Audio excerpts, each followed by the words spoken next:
civil discourse, why pursue it, why worry about it. Tonight we have a little bit different format. We're going to have you working in tables, reporting out, and discussing some very interesting questions, I think, that come from your own perspectives and issues. And at the end, we're trying to make sure that we have enough information from you and enough topics for a student dialogue, which will take place next on November 3rd, Thursday, the Thursday before the election, the general election. At 6 to 8:30, 6 to 7:30, I'm sorry, BE5. And then we'll follow up the general election discussion with a November 17th campus conversation with Alexander Hefner, who is the host of the PBS show, The Open Mind, who will be here to talk about the future of civility in the digital age. So thank you for coming. I'm going to hand things over to Matt James, who's our Assistant Dean of Student Affairs, and he will continue the program. Thank you. Good evening, everyone. How are you all? If it's okay with you, I like to walk around. So I teach an honors class, and so I'll be honest with you. I'm standing in tonight for Cedric. He's our Vice President of Student Affairs. His wife is currently in the process of going into labor. I don't know how all of that works. I have not had children yet. I've told my wife I'm not ready for that, but it may come soon. So please just bear with me. I am honored to be here, and I appreciate Dr. Gilpin, Dr. Ormiston, and the planning team for asking me to stand in for Cedric. But I do want to have just a little bit of a discussion with you, more than just me talking at you about my experience working with students. So the first thing I'd like to ask you all to do is to just meditate on the first sentence from one of the quotes from the author Forney that I think has been publicized for these talks. And also there's a book that some people were supposed to read for this. But the first statement within this quote that really struck me is, does civility impose restrictions on our everyday behavior? And I just want you to think about that quote in relation to our students and how they feel about expressing their views and their everyday behavior, and how that is related to how they interact not only with their peers, but with their instructors, maybe with people that they disagree with, not just in their personal lives, but in a professional or an academic setting too. So when Cedric asked me to talk tonight, he wanted me to focus on 2 points, one of which is, why do I feel that civility is important for our students working as a student affairs administrator, and the other is, why do I think this is such a difficult topic for students if I do? And the second question is, obviously, the answer is yes, this is a very difficult topic for our students, especially millennials. And I can say that because I'm on the front end of the millennial generation. And we can address those topics in just a second. But I'll tell you why I think civility is important. For the past few weeks, we hosted a series of student affairs sit-downs with our students. And really, these were just designed for us to kind of get a feel of how they're feeling about their student experience at Marshall. And we heard a lot of positive feedback from our students about their experience, but we heard a lot of things that were very honest and things that troubled them. And so I don't think I have to point out the many things that are going on in our country that trouble us, that we see in the news, things that people feel passionately about. But I can just tell you a few examples of our students and what they're saying to us. But our students of color feel that they don't have the same amount of support as our students of the majority population. And our LGBTQ students have also, told us the same types of things, that they don't feel that they're provided the same level of support, regardless of, we have wonderful people in offices who are providing these supports, but are we making sure that our students feel comfortable seeking those supports? And so that leads us to, why is this such a difficult topic for students to talk about? So before I tell you the 3 salient points that I feel strongly as to why students struggle with this, I just wanted to ask a few of you in the room from different perspectives. So I'll start with Matt Jarvis, our student body president. Why do you think civil discourse is such a difficult topic for students? I think from seeing the different perspectives of students every day, and specifically getting to hear how honest and how students opened up at this sit-downs with student affairs, I kind of noticed that social media plays, I think, a huge part within our students' lives. I see Professor Proctor nodding her head. It was actually you during one of our meetings. You said, social media is a series of monologues. There's no dialogue to it. It's easy for everyone, Twitter to go and be a reporter. It's easier for them to say something, and that's a fact to them because they tweeted it. That's out there. That's you can see a CNN tweet and Matt Jarvis's opinion right beside each other, and those are on the same playing field. Those are equal at that moment in the world. Um, and I think, yes, that gives, some people some power, that gives them some weight to their opinion, which can, kind of be a double-edged sword. So I think having students grown up with that being the norm, but also changing every single day, it makes it a difficult discussion because, my opinion, which can be 100%, opinion, can be just, this popped in my head and I think it's real, is, the same thing as you've spent your life's work, dedicated to something, you have all these facts, you have all this information, this, solid information, those are equal to a lot of people. And then on the flip side of that, you also have, well, if I put my opinion out there, that's opening the door for, me to get, different hateful comments, people, not necessarily listening to understand my opinion or where I'm coming from, my perspective, just listening to reply, saying, let's see what he says, so what can be the next, hateful thing that I say. And I think our students do that, and that kind of limits them. They say, I'm not going to even put myself out there because I don't want to, A, maybe offend someone, but B, I'm afraid to. I don't want to, have all these people piling on me because they disagree. Thank you, Matthew. He's not a pawn in the crowd. That was one of my points. Social media. I think the rise of social media is definitely a reason why students today struggle with civil discourse. And Professor Proctor, I actually was going to use that quote, and so Matt stole that from me, that social media is a series of monologues and not dialogue.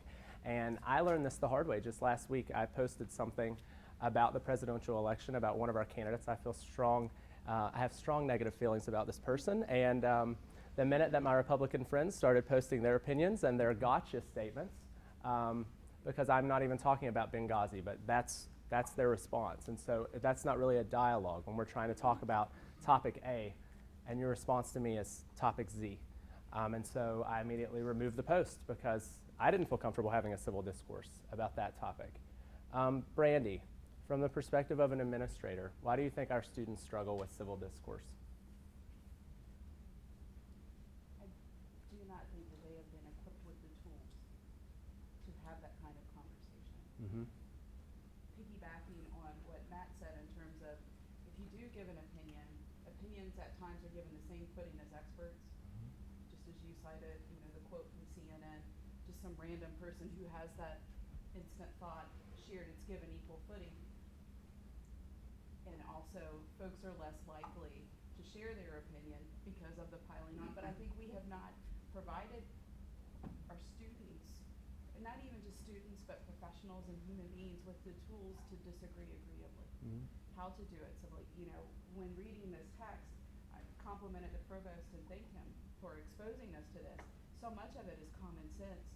But, if you've read the text, you're actually more aware and hypersensitive, and you picked up, like I put perfume on before I came, and I'm thinking, my perfume might be too strong.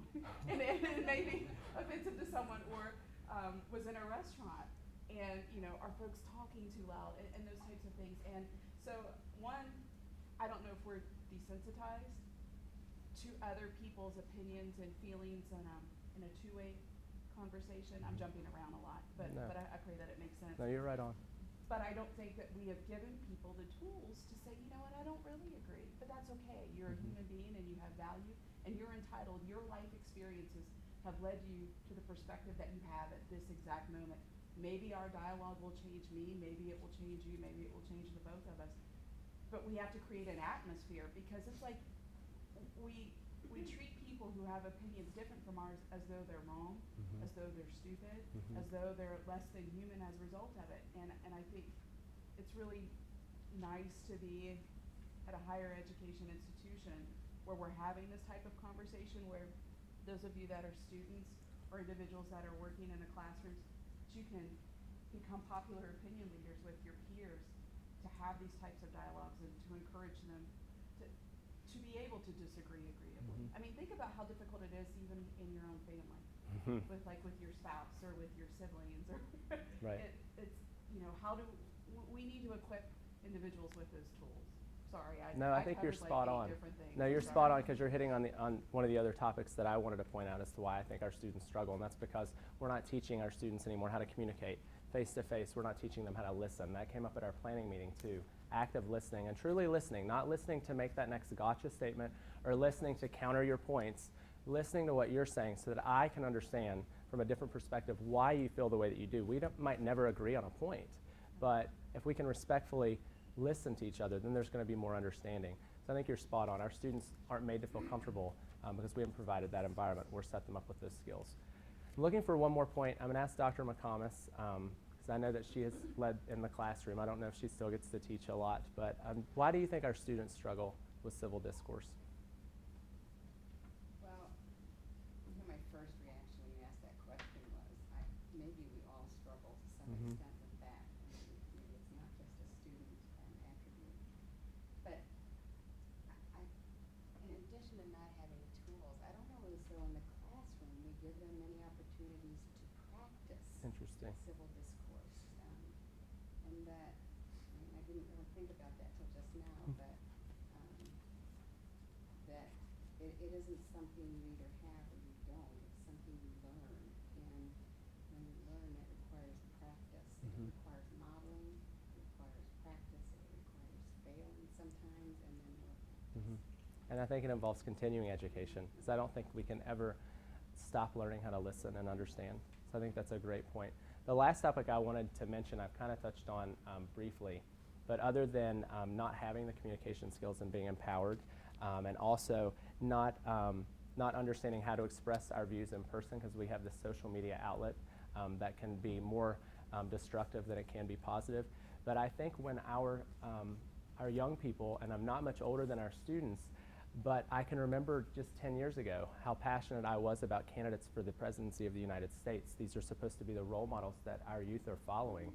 And looking at just the debate last night, I would argue it's the most civil debate we've had of 3 between these 2 candidates. But still, these are our role models. And the way that they're communicating about issues that really matter for the future of the country, if they're not exhibiting the characteristics and the qualities and the way we should approach one another out of respect, then how do we expect anything different from the generation that's coming through? So following up from your last talk with someone who opened this, who's an expert in this field, I hope I've somewhat given you some type of idea to think about, and that it will stimulate discussion at your tables. And I'm really honored to be here, and I'm excited to talk with Amy and our table too about this topic. So good luck at your tables, and I think someone else will be talking to you at the end.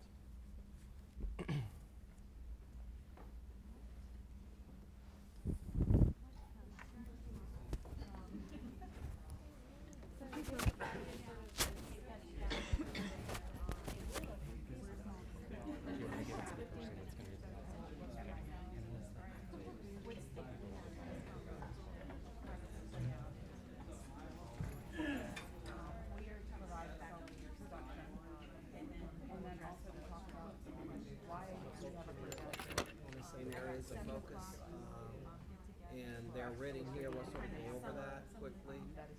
And I've been in a planning group with Walter as well, and I'm just sort of looking at the discussion items that we're going to discuss. But the report out pertains to tailored to the items that we're going to discuss. So, you observe that.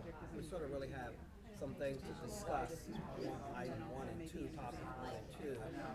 And the report out is which I made a copy of this to give them, but I'll give that to you in a moment. But I think what we'll do first is we'll start off with introductions and who you are and anything you would like to say about yourself.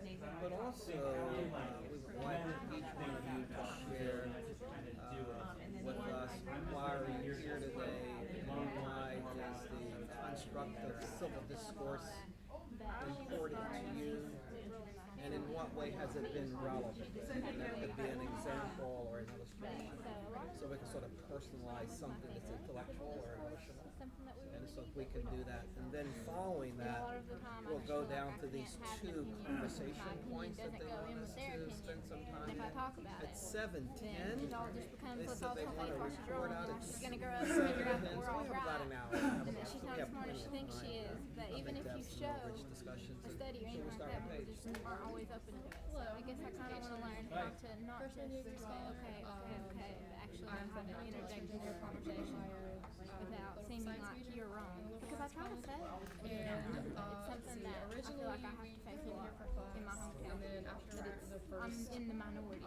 Session. I remember leaving actual intellectual discussions, open and honest and respectful with each other. The last and time I actually academic meeting engaged is actually in happening. discussion. I'm thrilled. This is great. My Let's see grandmother's this happen. house. So yeah, I'm Before really she excited to passed be here, and I away. think this And it was topic is toward the especially beginning of the pertinent with election with Trump and Hillary and Bernie and some of the other discourse people in the city elect. recently. And they were all very upset. So why were you so Very amazed upset. to discover that? And they, So tell us about that. go there. We And if just I'm don't asked really for get it, much of I an don't get it. opportunity sometimes. And when we are given opportunities, sometimes it feels like superficial. And Like, that didn't go very even though well. we have like an But at outline the just end, for the discussion right now, I'm very good I know at it's going to be talking to honest and people who open. And I feel like in the classroom setting, sometimes it's just like trying to check off. We didn't really But I grew up in a different country, and I grew up on armed forces, and I grew up in Hi everybody, I'm Tatiana Schrader. I'm originally from Huntington. I am majoring in public health. I'm a freshman year scholar. And we did originally come to class, Dr. Proctor's class. But going off of what Paige said, in that class we learned religious politics. Here we get to sit down and learn about it. And like you said, it's practice. And I don't think a lot of people think that as that practice. So lots of classes I'm in are freshmen, and especially some of the more discussion-based classes, it's difficult because people want to talk over each other, and we have a lot of differing opinions. And it's nice to be able to come sit down with people and want to just talk simply with each other about issues that matter. So yeah, we're very excited to be here. So have you had any personal experiences with us that you can share where wish that both sides had been more civilly oriented relevant to some has that been a personal issue? I can see that you understand the need for it, but does that apply to you in any way?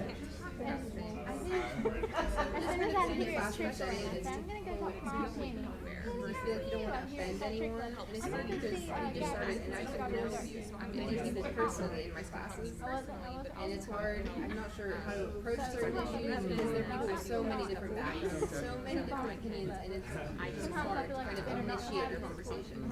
That comes up a lot. Yes. Yeah. Would you scoot up to the table, please?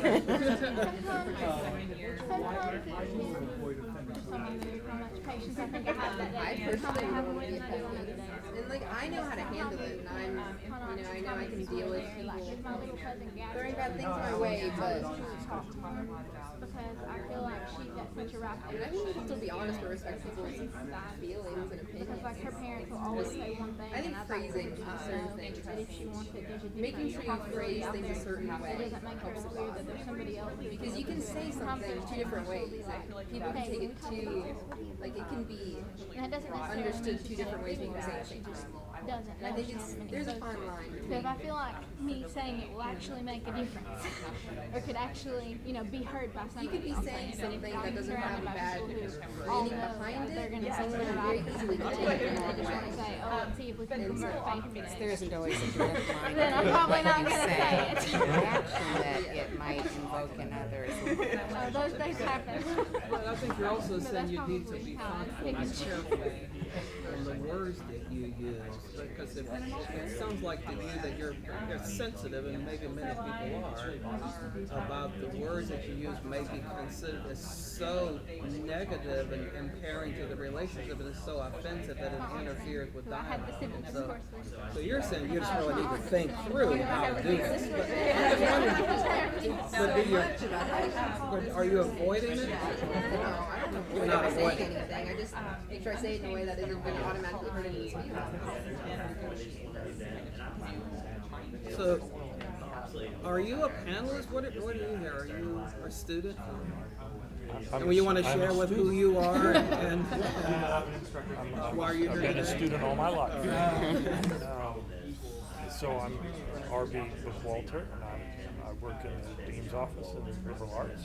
And the reason I'm particularly interested in being at these sessions about civil discourse is because I've studied communication, and I started out studying interpersonal communication and conflict management, and I think there's not enough civil discourse. You know, I've been trying to teach myself and my students how to engage more civil discourse, because in the conflict class that I teach, one of them, I said, if there was only one rule you could follow, and you didn't remember anything else about anything, it would be don't make things worse. Don't what? Don't make things worse. Oh.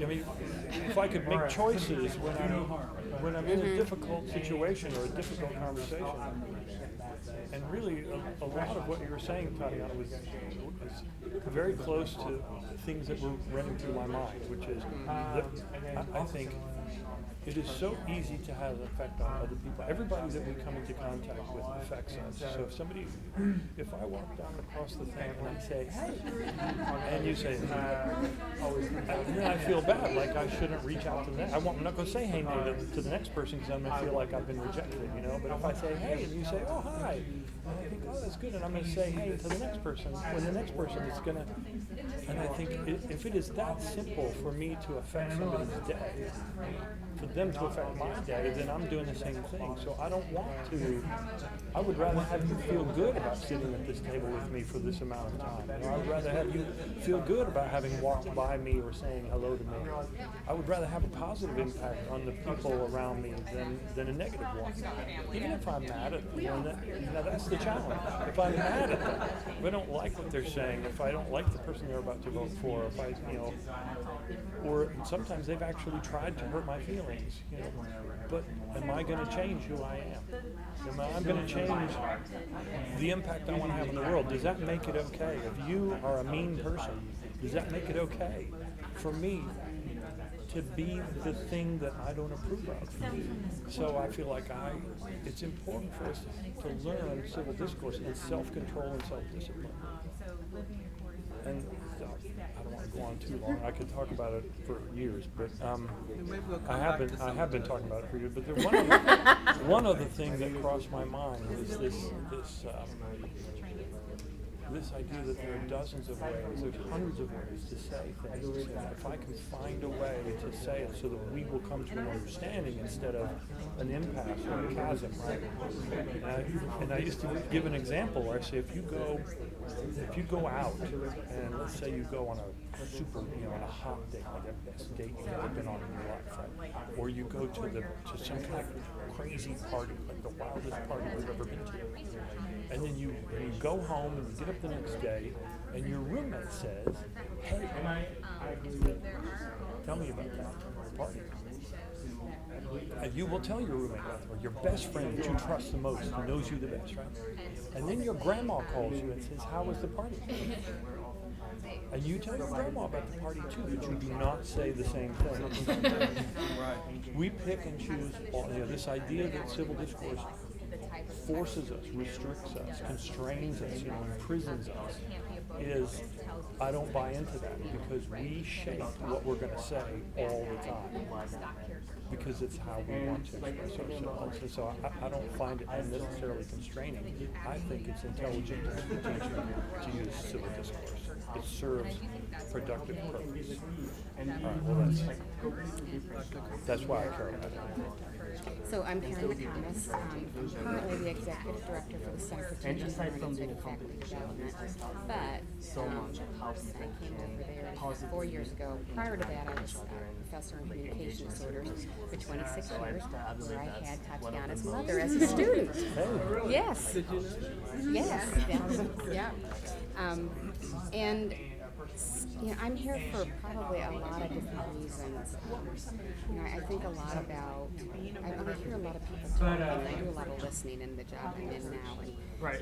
First of all, we tend, even though I'm not directly, I just can't believe you said that. Oftentimes we consider issues, first of all, by considering what other people say and analyzing that in our speech. So we don't start away with our opinion, but we first promote the kinds of summarize it. experiences. We understand. We take what we agree with. I, Because as it's a oftentimes faculty member we able to myself, agree with something even though we one of the disagree classes I overall. taught, we did a lot of work on culture. So we usually lay a common You know, I didn't ground ever in feel order to very build adept something or well equipped to have conversations and to about provide it. Like, I didn't know how to do that. and this is And one day, you know, I made a mistake saying this is a and we completely taught safe several space. And within 30 seconds, that conversation went to place I did not want from it to be. one idea where we And, built you know, and then another trying to, one. and I think so, that's why I made the comment about faculty maybe aren't fully equipped either. But, you know, I think language is important, obviously, and I think, I like your connection to identity and language. Aside from like improving my ability to communicate, You know, with my I think listening skills and like communicative skills. I want to learn. That's how I approach everything. I want to learn something, and so any opportunity to talk to someone who thinks differently from me is really an opportunity for me to learn. I don't have to make a decision on the spot whether I agree with them or I just want to take something in and kind of mix it up with what I know and believe. Go, you know, do a little Google or whatever, or, you know. And then kind of figure out where I am with that. You know, it's important to me because I'm a member of the human race, and I want that to be a positive, productive experience for me and everyone else.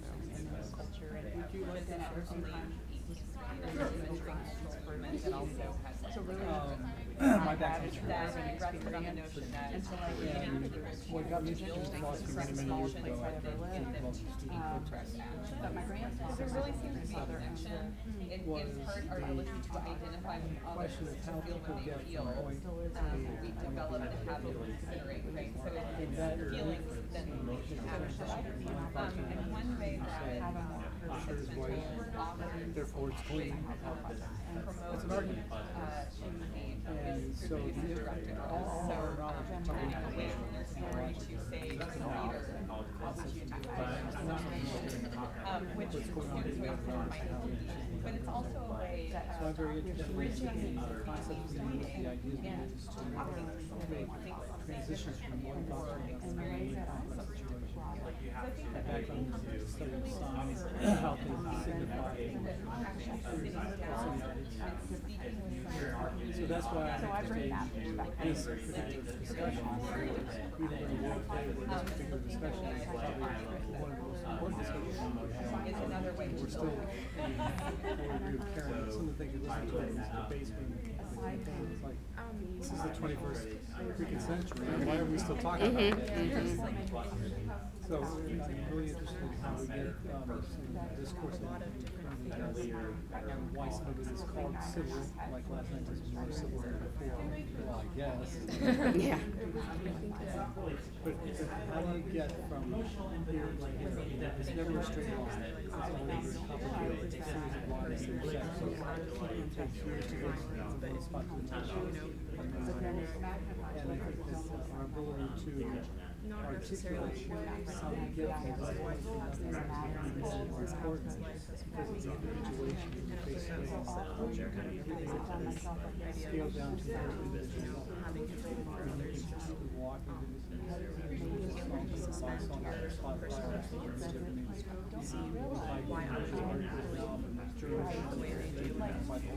that is a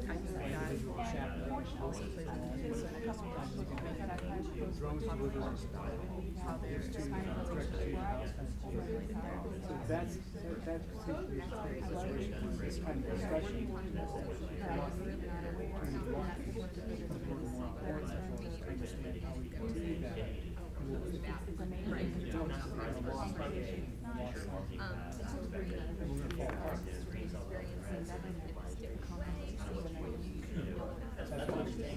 Towards the end of our discussions, they're going to call and Dr. Gilmore's going to call on us to do a report. And I've asked one or two people from this table to report out our discussion.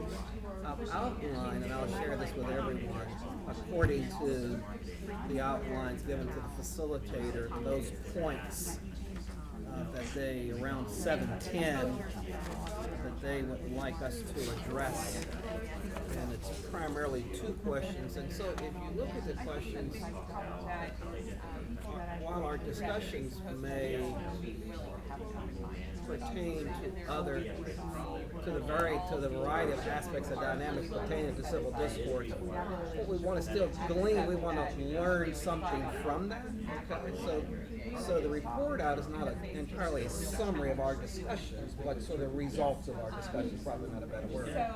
Because the university wants to utilize as best as we can the products, the results, so that we can implement practices rather than just cognitive exercises. Okay?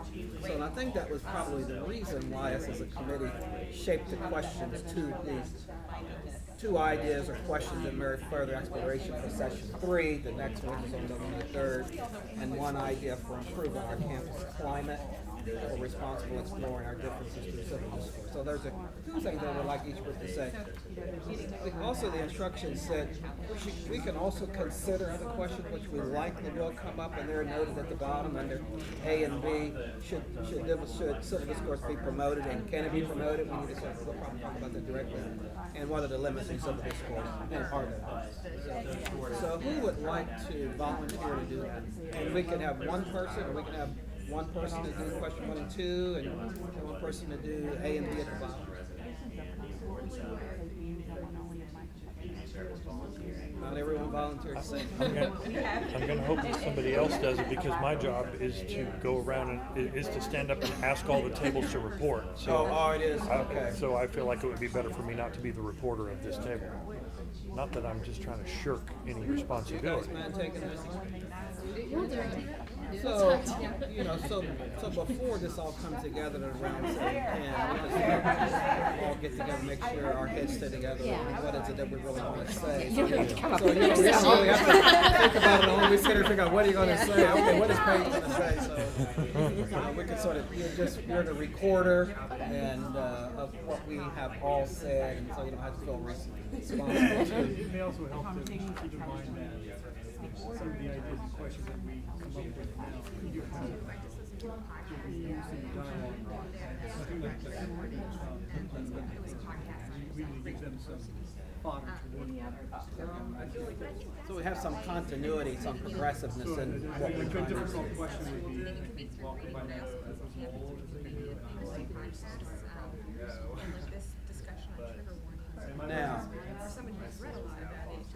Now, it's quite interesting that everyone here at this table, probably peeked into the other tables too, you will find everyone here is firmly and absolutely very much interested, genuinely so, committed to this.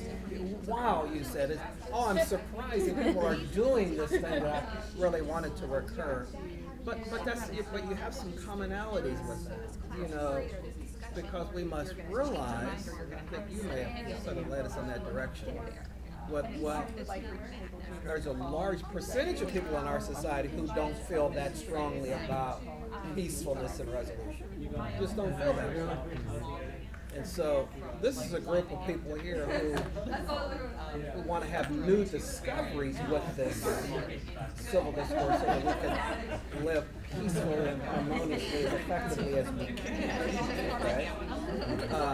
But why, I'm just sort of curious, this is a discussion, why do you think we're still this way in our country? So in other words, why are many other people not also giving it thought as well? Why is it's not a value? It doesn't seem to be a value. I mean, to millions of people it's not.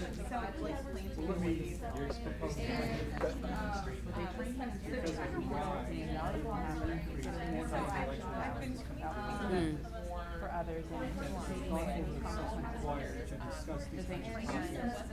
Thoughtfulness required to understand what the person is feeling, to listen to what they have to say, to elicit a question from them as opposed to require some sort of response. It's becoming a lot of trust. It's not part of our culture. Part of our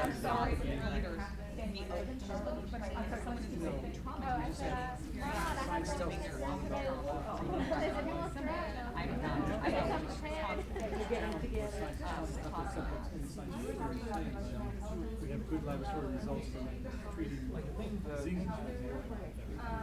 Doesn't mean that we just dismiss it. We accept what's happening. There's a rising research on so the expertise of performance in these exhibits is like that in the Osborne line, all designed as scores. Just wanted to preserve that experience of like, you don't know the human, you don't know what's going to happen. I like but it. it's not going now. I often think that Your goal of the course is like to analyze the text that to be able when to people are unwilling to listen or talk or consider, that's really maybe an expression of fear. That if you're challenging me, then you just, that kind of puts me in a different place. And that's, I think that for some people that creates fear. And not that that justifies that kind of behavior, but I think it helps me think about it differently. Remember Sartre's saying all those other people?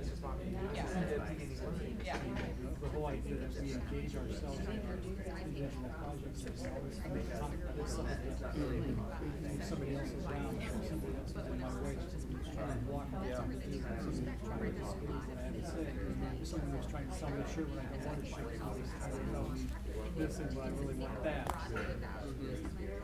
Those conflicts are constant.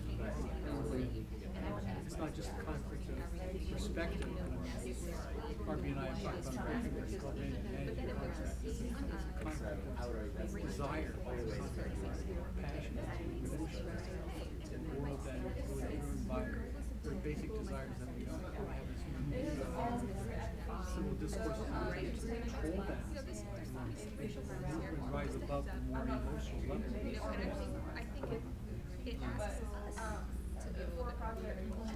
That's my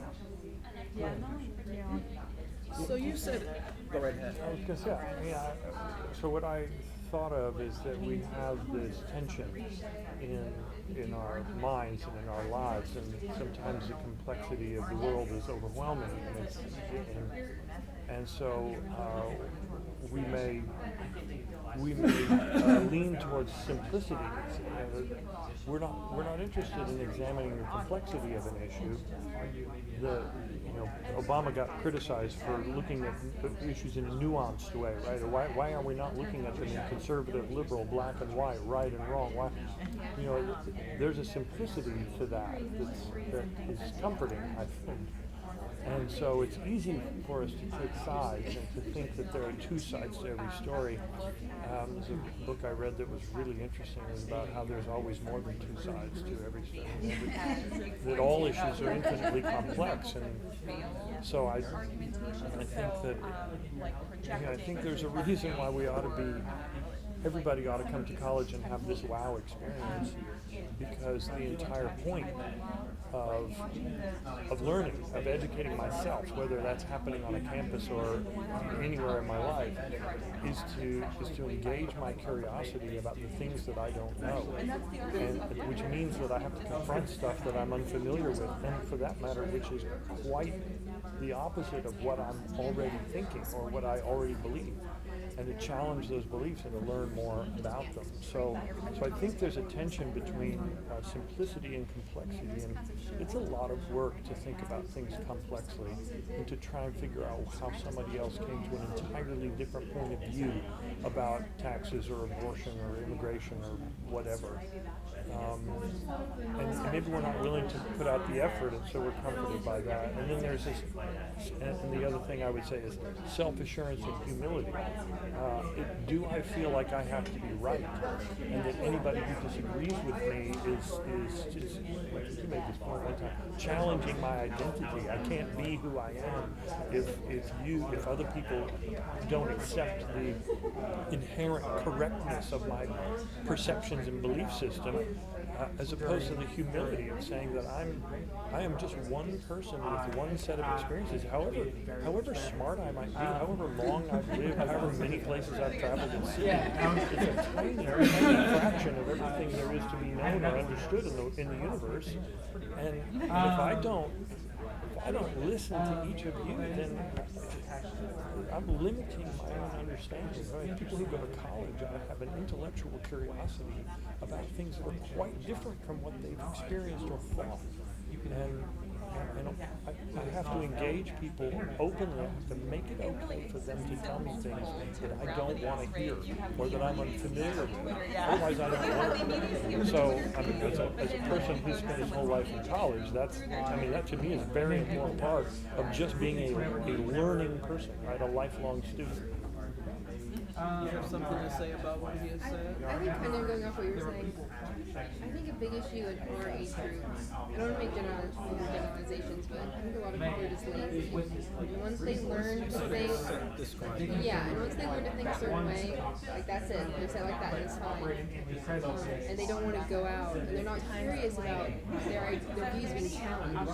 And look out on campus, and they're lazy, and they just like to stay in, and they don't really interact a lot socially, so they're not going and putting themselves in experiences where they meet new people and interact with people who have differing opinions. And I think it's easy just to stagnate like that and just think one way, and then when people challenge you, it's this some people have a problem when they're challenged, and I think people that don't put themselves in a lot of different experiences that don't understand that being challenged means you're constantly learning from different people's opinions. Well, it's interesting that you described laziness in a different way than you described it. And I thought you were going to reflect on the same thing the book walker did. He sort of, you didn't use the word, but you sort of described that people were sort of lazy. You said it was hard to think hard. And it's difficult to think about complex matters. I don't know if it's the same thing you were referring to when you talk about the laws of art of intellectual formations. I don't know if those are the same things or not. It does seem to be related, but your laziness was a different aspect of laziness of reaching out, knowing, communicating, socializing, meeting others. So growing from that. Yeah, and I think, like we're students, we have class all day, and I know a lot of people that would rather go and sleep for this hour and a half than come here and interact like this. I think that's a big issue. Well, also, I would just add one point to that, I think, which is that it's easier in the current generation to be self-indulgent and to spend time only with people who agree with you, to social media only with people, to turn on the TV. I mean, cable news. When I was a kid, there were 4 channels. Now there's 4,000 channels. You only had 3 in my time. So you can turn something on and see only the thing that's particularly interesting to you. Not something for a broader audience. Something that's very narrow. You can sit down on your phone and be in your room and not talk to anyone. Just be completely focused on right here. But you could do that before technology with the book. Now,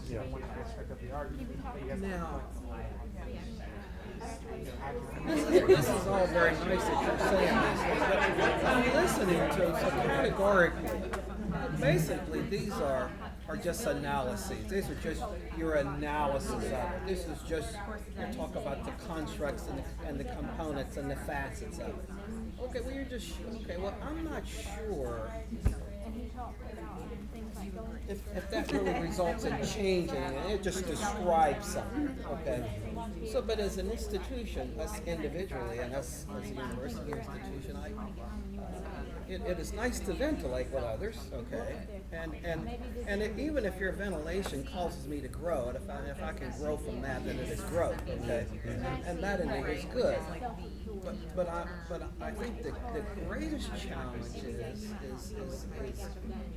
is what do we need to do individually in our individual lives and the university lives that will interfere with the things that you have described so that they may gradually diminish over the next 200 years or whatever it takes so that we can become to achieve these things that you wish us to have. So we can spend, and we often do that, have intellectual discussions to describe my views about you, and I can tell you why I feel this way and where it comes from, and I can justify my feelings, but it doesn't really help us to be better neighbors because the focus is not on that.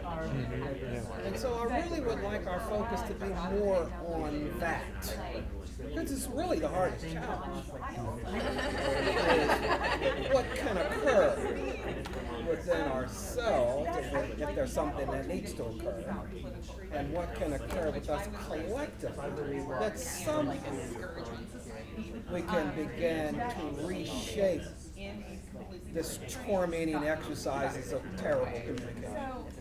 Let's talk about that. That's the challenge. Because I could say, still at the end of the day, you still may not like me that way. Okay? And you can describe your feelings well. But let's work on song. Okay, let's go there a little bit. You're looking at me like curious. This triggers so many thoughts.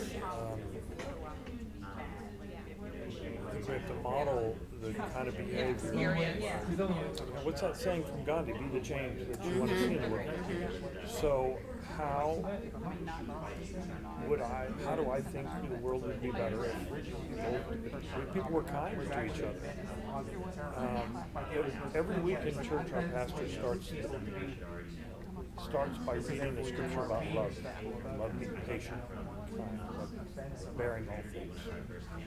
And I think the better scripture is love thine enemy. And that's the problem that we have. We don't have problems loving our friends, being kind to the people who are nice to us. Those are the people that we need something from. We're kind to those people all the time. How can we figure out how to be kind to our enemies? So number one, I have to reach out to my enemies. I have to communicate with them. I can't avoid them. I can't turn away from people just because.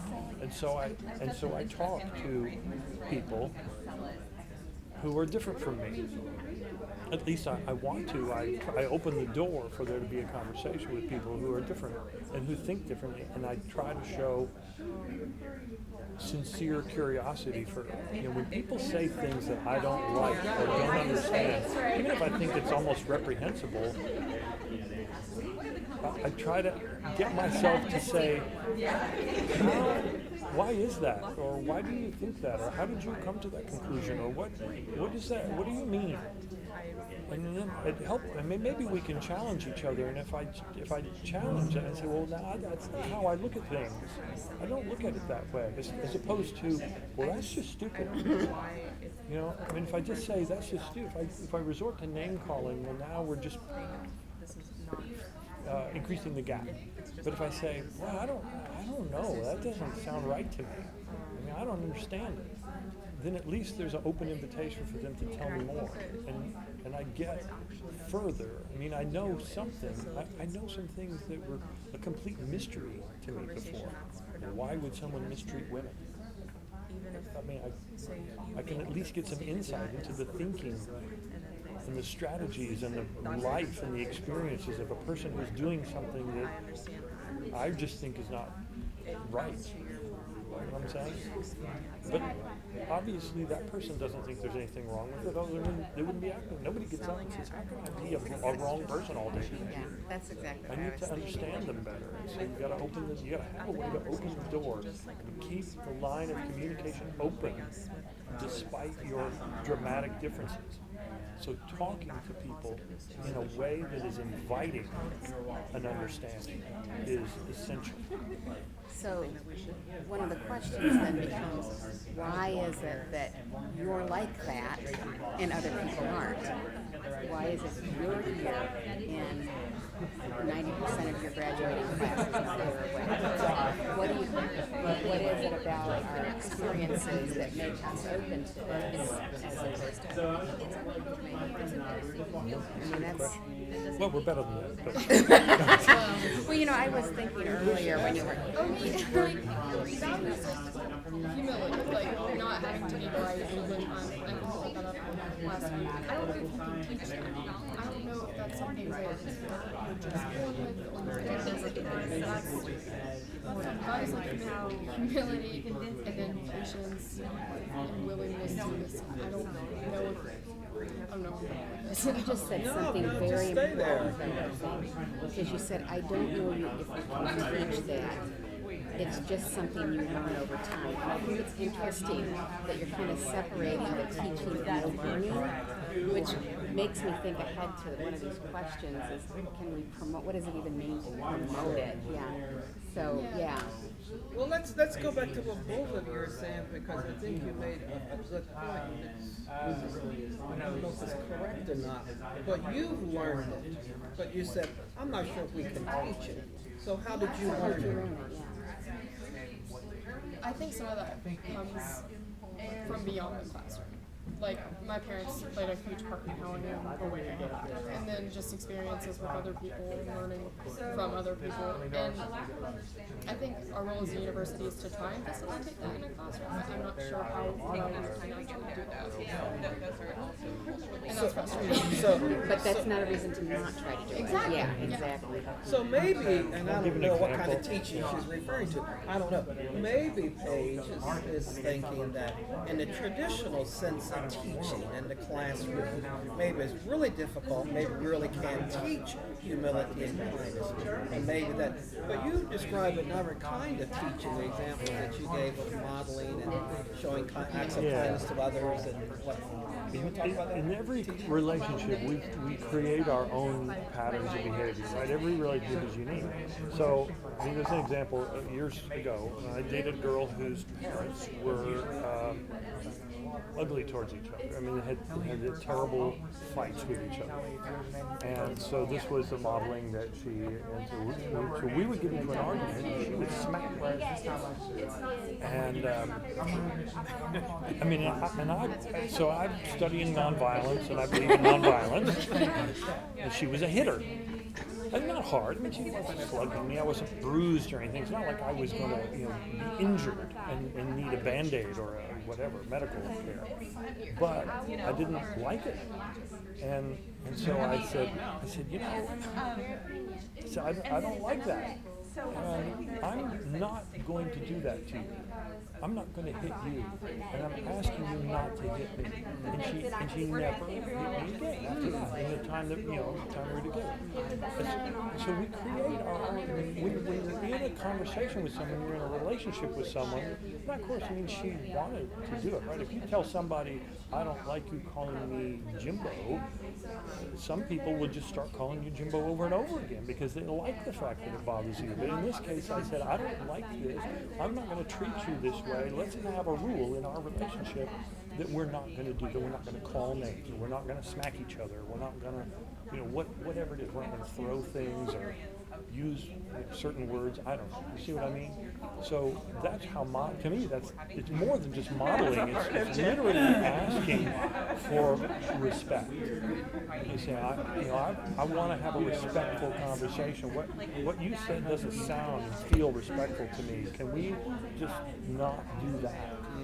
Because I'm not going to do it to you. I'm going to control my own self, and I'm going to ask you to engage with me. And that person will either do it or not. And that's how you find out who your friends are. Can we teach that? But our parents are our first teachers.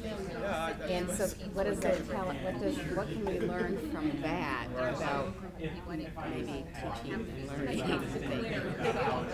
the way they live? So it's long term, over a long period of time, of teaching. It's a form of teaching through nurturance and kindness and those things that Walter is describing, and that you've come to learn it, not like it's biogenetic, it's something that may be, but we assume that a different portion of yours is development, psychosocial development, so you come to adopt that. So,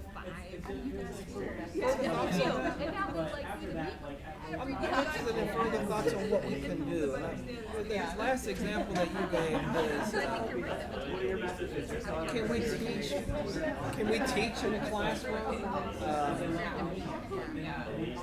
Asking people showing people how to express being respectful to others? Can you do that? I'm going to say, I think to some extent, yes.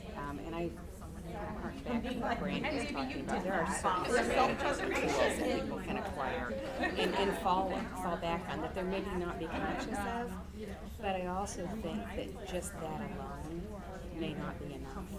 That creating an atmosphere of love and acceptance. There was something in your home that allowed that to happen. we are now our students' home. And what kind of home have we brought them to? Well, you can set ground rules. I mean, you set ground rules for things. Dr. Gilpin there was an interesting example when she was teaching public speaking, and I was the guy who wrote the book for the public speaking class. And the students took the test, and I wrote the test, and the students in her class thought the test was horrible. And we thought, what kind of evil, cruel demon made this test for us?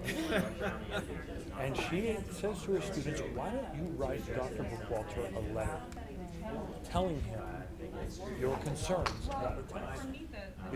Remember what you said to me? She brings me these letters. She said, because the thing is that if you just sit in a class and you have this nameless, faceless person whose name is printed on a cover of a book, then you can say he's terrible and he's Hitler. I mean, you can say all sorts of things. This is what social media does, right? We say horrible things about people. But if you think he's going to read or hear what you're going to say, you change your voice. And you think, well, now I have to explain it in a way where he's going to think about how am I going to say this to an audience, to an actual person who might be hearing me. And it changes the way you express yourself. So we establish some ground rule. I mean, that's just one example of putting people in a mind where they say, well, your words are going to be heard by an actual human being. And you've got to express yourself in a way that they can be heard and understood. But then, generally speaking, if we have discussions, mediators set ground rules, negotiators set ground rules, divorce attorneys, judges set ground rules. There's ground rules for all kinds of stuff. And you say, okay, we're not going to have name calling. I mean, you watched the debate last night. The ground rule is there's not going to be disruptions from applause and so forth. And then some because we see that you have to feel somewhat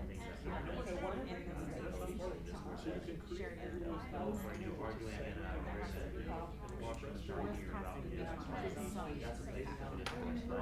Facebook posts and that's a really tough environment to be in a classroom.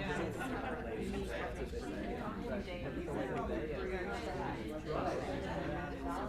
is positive is like the sister who is counseling residents like to fill it out. It was probably a couple weeks ago about students who identify different disabilities, not specifically trans, but who you would be willing to live with, and who you're willing to live in like a I don't think so there was a survey that went around, and I don't think like the official stats had come out, and it was before it was closed. What two key ideas were talking about for the responded at the next session? And like a ring or a seat or something. Well, he said that he thought that was good that Marshall does that and is going to increase that. I think acknowledging the openness in our students, I think is important with the assumption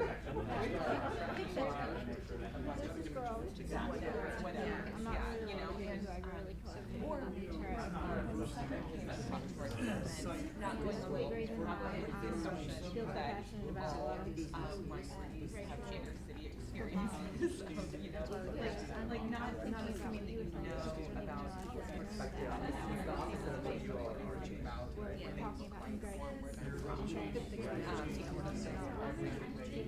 yes. And then at one point you're not going to use it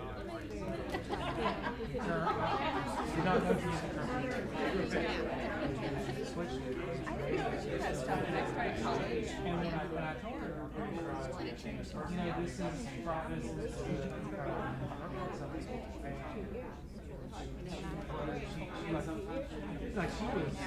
she was like family, so she was really struggling. like the possibility of things like a friend that she didn't know that, and was you know, like that just absolutely so it seems like we're doing that to be able to turn on the dorm. And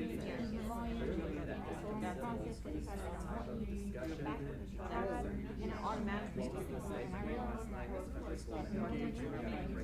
that and that people put that people that like whereas with like people have like things that they don't know enough about that people who do know enough about things don't feel like they know. It's a pretty racial. So I don't really know how to phrase it, but I feel like we should just have That was good. Potentially lots of reasons for writing this, but I think that's a pretty good example of things interacting with people. I feel like people when people have to debate that they just decided that was put in potentially. Why not look at everything? Like that's one piece where you're moving things. Why are they the opposite side of it? Like what kind of data do they get from that? What is their data say? Crazy idea for like improving campus.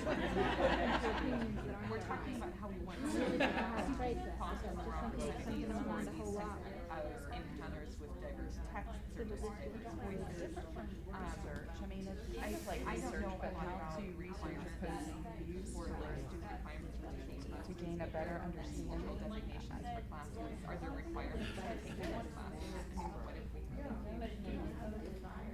I mean, what if we you probably know the I'm actually not sure. Multicultural people, and you have to take so many hours. That's why I want to multicultural schools and intercultural one and two, and the following what about incentives for both professors and instructors to how we are right or wrong and incentives But we just want to send the documents beyond like taking off the requirement taking courses that have this designation. I think all of that we can say that way. Suppose I'm right. Incentives for professors to teach courses that have those designations and incentives for students to take classes with those designations beyond just like meeting a requirement. And I would like to see potentially the Center for Teaching and Learning do this, and I'm like hesitant to suggest it. I don't think it should be contingent necessarily upon getting the designation, but I would like to make a workshop where professors train people about strategies for like multicultural I'm thinking like Peggy McIntosh's white privilege article. Everybody looks at the list of white privilege things that she actually has a bunch of writing about ways like if you are someone with privilege, how you should use that privilege to promote other people without that privilege, how you can give them opportunities. I think stuff like that would be well, and that's what I said at this point we're because it's coming from a point of it's like on my way to Rome. Oh yeah. Being so proud, I'm just trying to decide if I should go or not. And I was like, I know. Yeah. Like, what, you know, this is crazy. It's matter. This is, you know, and if you want to open it up, people don't want to definitely can. Accessibility doesn't get certain questions straight on the rights of the that's what keeps driving. I think you're absolutely right that one negative flip side of the word civility is that I have seen civility used as a way to silence minority voices. You are being uncivil. Settle down. So I want to encourage civil discourse, but I want to make it clear that civility and civil discourse we're talking about listening respectfully to Well, and we should be listening to the groups who have had to figure out how to have civil discourse because otherwise it's ignored, and they are that should be the leaders of these conversations. Rather, we need to be turning to those people if they want to, right? Here's more tasks for you. But I think, yeah, people the person with the notes up. I am, yeah. Right. just now, or? No, I went. I got an ice cream cone today. It was.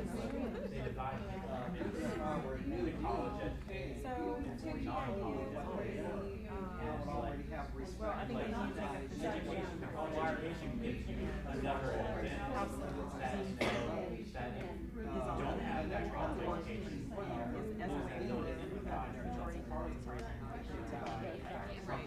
Right, and I think that we should see civility and see how much of the behavior we associate with civility is like white. That's what I was gonna ask. Well, it's like, it's just an attitude, you just have to decide what you're gonna be civil. I was interested in this book until right now. It's like, I so many things, like it's written some other, like, I mean, is that like One or that, one or the other? I couldn't, like, I couldn't tell, like, one of, whatever, pick one. It really,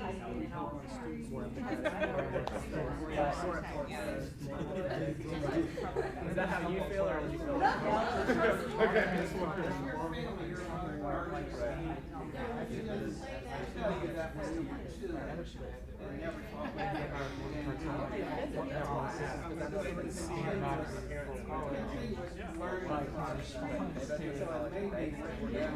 response to it was that, it just seems that they try to do these things for us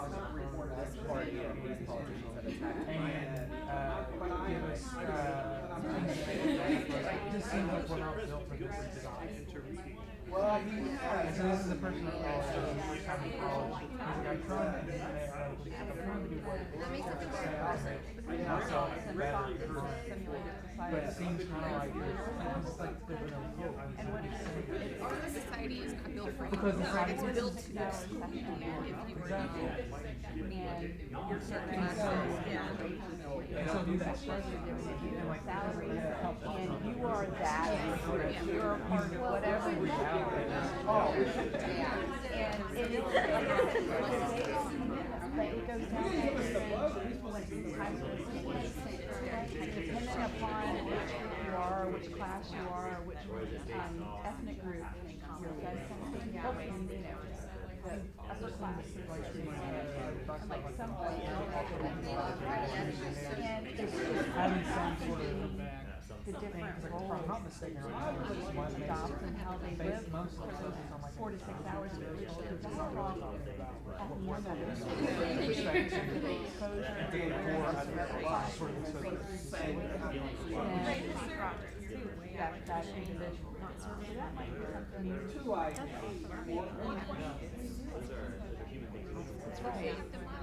We're going to do a workshop without teaching.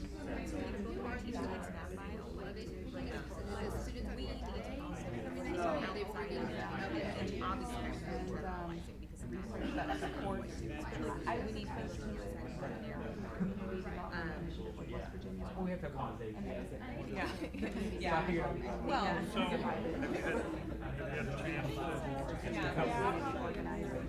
And get your little summary list? spend a Saturday One doing thing that's some really good and I'm actually like I know that I'm sure there's like Did I get a chance to come through your two ideas on your section?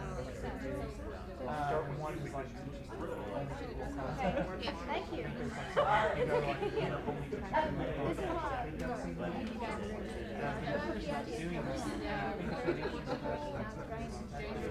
So that's what that I think that interesting about that is that even though it's technical business, like it's not it's not talking about so that makes it saying about people call somebody Like a discussion. I think one of our big takeaways is Dr. Gilbert. yeah, it doesn't always have to be the default. Yeah. But it does take concerted effort on our part to So, if I could just have your attention. like it's not putting me out like These conversations were great, and I can see that the tables were engaged. This table back here was the most eager to report out. They seemed to be completely ready when I asked them if they were ready. So I'm going to go ahead and start with you. Who wants to let us know what your, let me remind myself of what these questions were. 2 key ideas that merit further exploration that could be pursued more in the next one, and then 1 idea for something we could actually do on campus to make an improvement. So what are your 2 key ideas? Our 2 key ideas, the first one was to encourage people to recognize grayness and to understand that just because one person's right doesn't mean the other person's wrong. Yeah. The ability to do what? To recognize levels of grayness Levels instead of of just gray, black and shades of white. gray. That Oh, I one see. person can be right and that doesn't mean the other person's wrong. Maybe you're both right just about in different ways from different experiences. Okay. And for our second key idea in question, we wanted to ask, how can we create situations where people are not invisible? Coming from, how can we move from believing that sometimes the only way to be civil is to be colorblind or sexual orientation blind to actually appreciating diversity and wanting to learn from it? And for our one idea, we were talking about this program called SimSocks, and it's a simulated society. And it's like a day-long commitment, and when you use the program, you are assigned an ethnic group, a socioeconomic class, and then you go through like an entire day. And even to like the meals, they change based on what you were assigned. So you see kind of what life might be like if that were your actual circumstance. And that could kind of be a really eye-opening thing to realize how much changes based on how other people are and how much maybe you didn't realize. That's interesting. Where have you seen that? I participated in that in a weekend training with the West Virginia Hub. Fantastic. Tell me a little bit more about the invisible people. We were saying that a lot of times in order to be civil, people think that the only way is just to ignore certain parts about someone else. So maybe if you don't agree with same-sex marriage, then you just try to avoid that person's gay. Like you just put it out of your mind. So how can we go from having to like ignore big parts of someone's identity to learning how to learn from them because they're diverse and appreciate it? Yeah, or Say what you're studying. Oh, my name's Faye. I'm a freshman, and I am a math major. okay. Who's reporting on this? Kelly. Is your table ready? Okay, who's going to report? Okay. And your name is? I'm Langley Sonnenberg. I'm also a freshman, and I'm majoring in accounting, economics, and finance. Okay. So our first question was, if all we are talking about is intellectual discourse and learning, what part does civil discourse play in learning and scholarship? So does your intellectual curiosity itself affect your ability to discuss civilly, or does it make it harder for you to discuss civilly?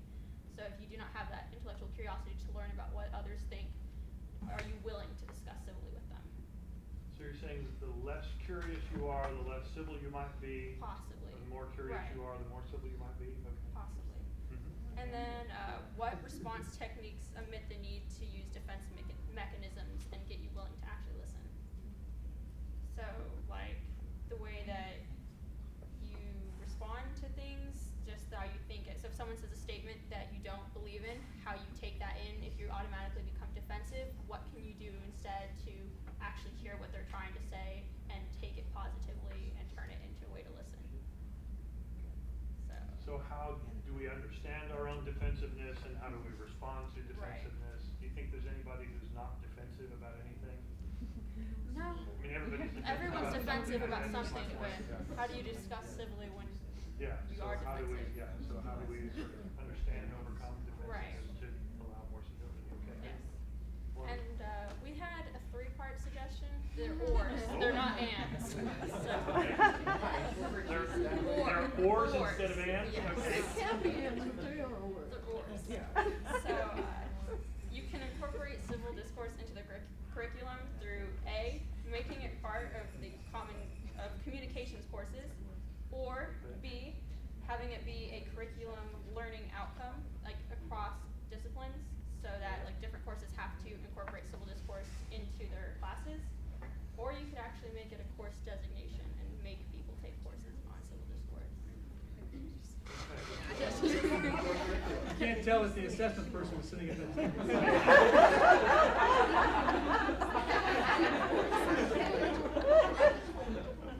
So we could explicitly put civil discourse into the communications class, the existing required communication. Yes.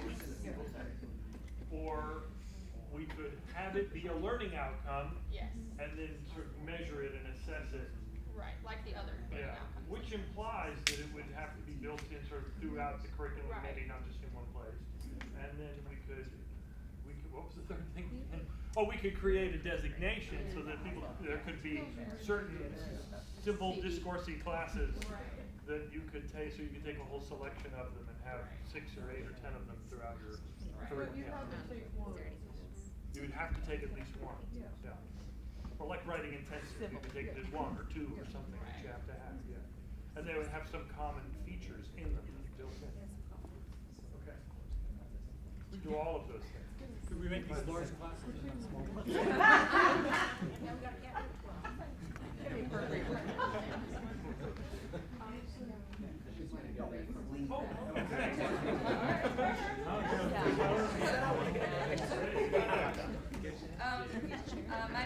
My name is Maddie Bell. I am a nursing and Spanish double major. I wanted to go next because kind of going off of her idea of your level of civility kind of is in direct correlation with your level of curiosity.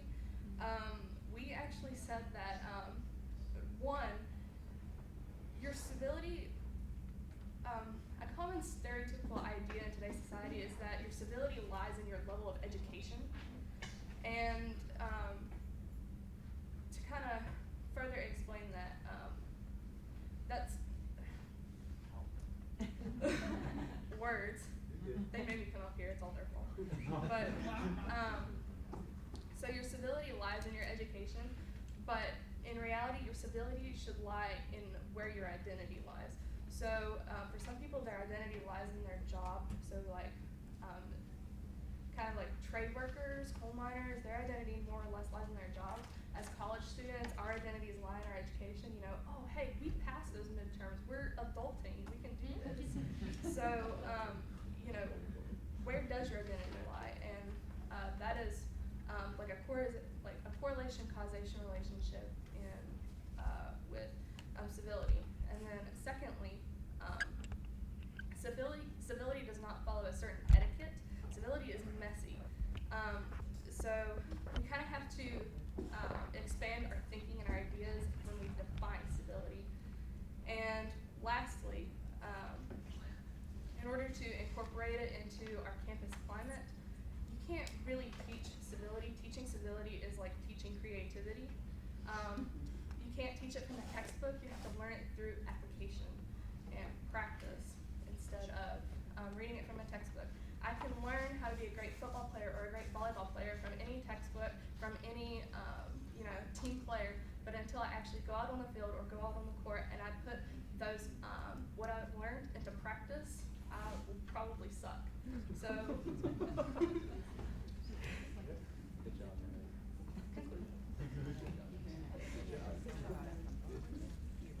Good, yeah, so there have to be places to practice and there has to be coaching. Don't you think? There would have to be coaching to say, well, here's where you did that well and here's where you could do even better. Okay. Are you ready now? I don't feel like they're organized, but just bear with me. My name is Kelly Prashon. I'm a faculty member in the English department, and I run the first year writing program. So, a couple of things that we thought merited further exploration would be acknowledging the openness that our students already have. I think we have a very negative view of what millennials or whatever, the way they view society, the way they treat people. But we were talking about how people in the dorms, for instance, have responded positively to live with others who identify differently than they do. And so I think our students are a lot more open-minded than we give them credit for. So exploring those sites of openness is a good place to start. I think the other thing that we started getting into also, and I don't know how this fits into the report out, but is this notion of privilege with civility and looking at the word civil and thinking about how that sometimes is an attempt to normalize, especially minority behavior. This book was written before Black Lives Matter, before a lot of the things that we're currently invested in and looking at, and I think it really tries to neutralize civility in a way that is problematic. Civility is a way to, again, normalize certain behaviors, and that's not always a good thing.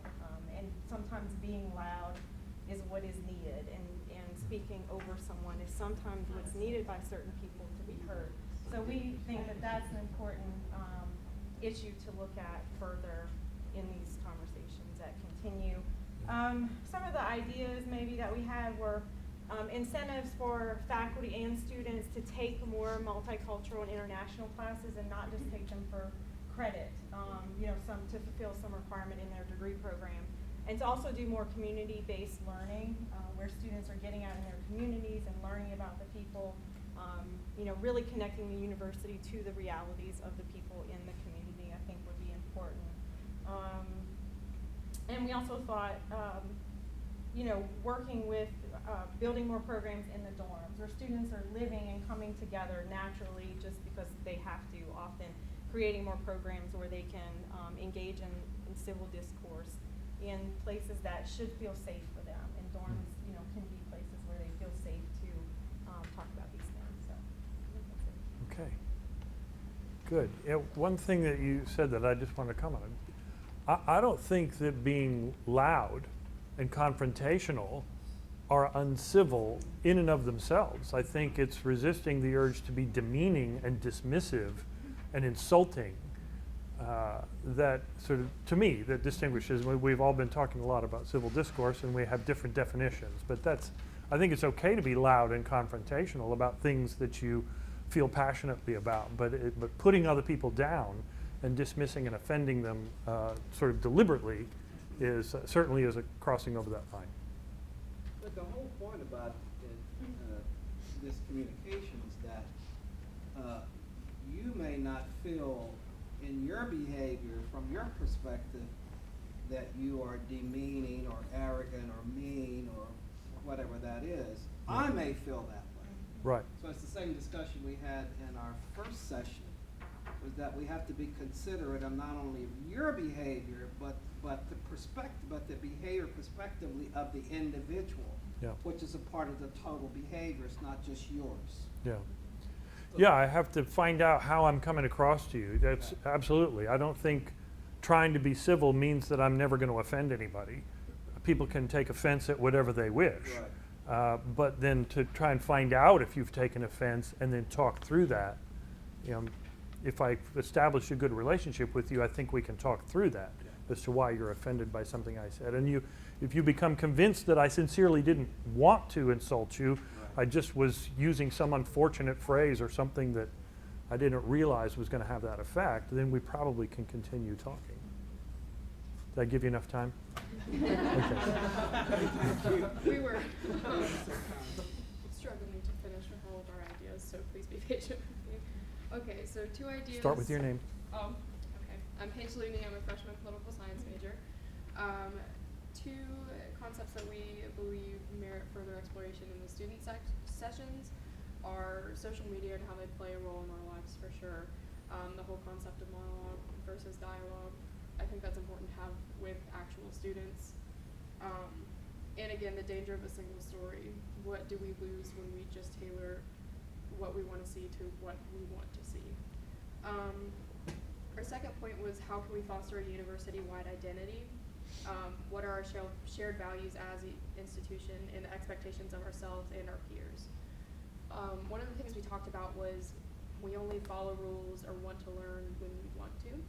So when we have these shared values and it's all something we have in common, that kind of plays into that.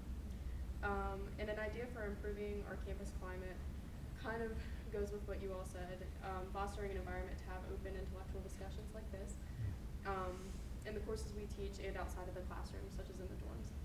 And we brought up the idea of a required freshman course to teach civil discourse, and not only teaching it, but modeling it. Because again, it's difficult to teach if you just have like the checked off standards. Nobody wants to learn that. But modeling it and promoting it within the classroom and outside of that, I think that's something that we can work towards. Okay. Fantastic. Yeah, I certainly agree with this last point that changing a climate and a set of habits that's pervasive among 10,000 people, 13,000 people at Marshall University sort of requires a number of people to understand how to do things well, and then to spread that among our friends, right? To go and the people we have relationships with, and our roommates and our classmates, and when they start crossing over lines, maybe on Facebook or maybe in a conversation, and you say, hey, let's not go there. Let's continue to talk about this and continue to differ about it, but just not doing name calling, or not doing put downs, or not being snarky or whatever. Let's try to stick to the facts or whatever. Let's try to make arguments. So we have to encourage and change each other, and then that's how it spreads out beyond this room, right? Or beyond a series of sessions in a room. Anyway, well, we're virtually out of time, and give yourself a round of applause. Thank you so much. It was very, very good. The conversations were great. I got to hear a lot of it. And, I think we're set up for our next conversation, which is on November 3rd with the student dialogue in BE5. So in BE5, not here in BE5. Thank you again for all your participation, for all the table monitors and recorders. Thank you for your help and for putting things together. RB, thank you. Thank you.